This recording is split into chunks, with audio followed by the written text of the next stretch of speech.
టెంట్లు అక్కడ ఏర్పాట్లు మంచినీటి సౌకర్యం కల్పించండి. బూత్ ముందట ఓటర్ లిస్టులని పెట్టుకొని దగ్గరగా పెట్టుకొని ప్రతి బూత్ ముందు తప్పకుండా ప్రతి ఒక్క కాంగ్రెస్ పార్టీ నాయకులు కార్యకర్తలు ఓటర్లకు దిశానిర్దేశం చేయాలా. ఒకవేళ ఒక పోలింగ్ బూత్లో వారి ఓటు లేకపోతే గనక ఏ పోలింగ్ బూత్లో వారి ఓటు ఉందో వారికి సక్రమంగా చక్కగా వివరించి చెప్పి ఆ పోలింగ్ బూత్కి పంపించాలని విజ్ఞప్తి చేస్తూ ఉన్నాం. ఒకటి, ఇన్ని రోజులు ప్రచారం చేసింది ఒక ఎత్తు, ఇప్పుడు ప్రచారం మనం ఈ 2 రోజులు కష్టపడేది ఒక ఎత్తు. కాబట్టి దయచేసి ప్రజలందరూ కాంగ్రెస్ పార్టీ నాయకులు కార్యకర్తలందరూ కూడా పోలింగ్ స్టేషన్ల దగ్గరికి భారీ ఎత్తున ఓటర్లను గ్రాడ్యుయేట్ ఓటర్లను తరలించాలని విజ్ఞప్తి చేస్తూ ఉన్నాం. అట్లాగే గ్రాడ్యుయేట్ సోదరులందరికీ కూడా ఒక్కసారి విజ్ఞప్తి చేస్తూ ఉన్నాం. కాంగ్రెస్ ప్రభుత్వం మీకు 54,000 ఉద్యోగాలను ఇచ్చింది కేవలం 1 సంవత్సరం లోపలనే. ప్రభుత్వ ఉద్యోగులందరికీ కూడా 1వ తారీఖునే జీతాలు వేసి మిమ్మల్ని కంటికి రెప్పలాగా చూసుకుంది. అలాగే స్కిల్ యూనివర్సిటీ కానీ గవర్నమెంట్ తరపున స్కిల్ యూనివర్సిటీ అంటే నైపుణ్య శిక్షణ కేంద్రం ఆనంద్ మహీంద్రా గారి ఆధ్వర్యంలో, అంటే Mahindra and Mahindra group chairman, ఎటువంటి అవినీతికి ఆస్కారం లేకుండా ఆనంద్ మహీంద్రా గారిని చైర్మన్గా నియమించి 1,500 కోట్లకు పైగా స్కిల్ యూనివర్సిటీకి కేటాయించాలని ప్రభుత్వం నిర్ణయించింది. అలాగే మీ అందరి ఆశీర్వాదంతో కాంగ్రెస్ ప్రభుత్వం ఎన్నో పట్టభద్రుల కోసం, నిరుద్యోగుల కోసం, ప్రభుత్వ ఉద్యోగుల కోసం ఎన్నో సంక్షేమ పథకాలని ప్రారంభించింది. ఒక్కసారి కాంగ్రెస్ పార్టీని ఆశీర్వదించండి.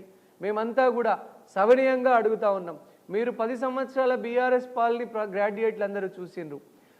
అప్పుడున్నటువంటి అహంకారం ఎట్లుండే, నాయకులలో ప్రజల్ని గడీల్లాగా కోటలు కట్టుకొని ప్రజల్లో తిరగకుండా అనేక ఎన్నికైనటువంటి ప్రజాప్రతినిధులు ప్రజలకు అందుబాటులో ఉండకుండా హైదరాబాద్లోనే మకాం వేసి ప్రజలకు అందరినీ కూడా దూరమైనటువంటి గత బీఆర్ఎస్ ప్రభుత్వం పాలనని ఇప్పుడున్నటువంటి ప్రజాపాలనలో ప్రభుత్వ యంత్రాంగం అంతా కదిలి మీ దగ్గరికి వస్తూ ఉన్నది.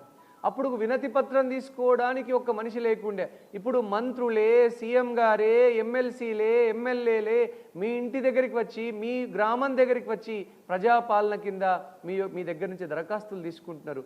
ఇది ప్రజల గొంతు వినేటువంటి ప్రభుత్వం. ఇది నిరుద్యోగులు, ఉద్యోగులు, గ్రాడ్యుయేట్ల గొంతు వినేటువంటి ప్రభుత్వం. ఇది మీ యొక్క మాటల్ని వినే ప్రభుత్వం. ఇది మీ మాటలకు అనుగుణంగా నడిచేటువంటి ప్రభుత్వం.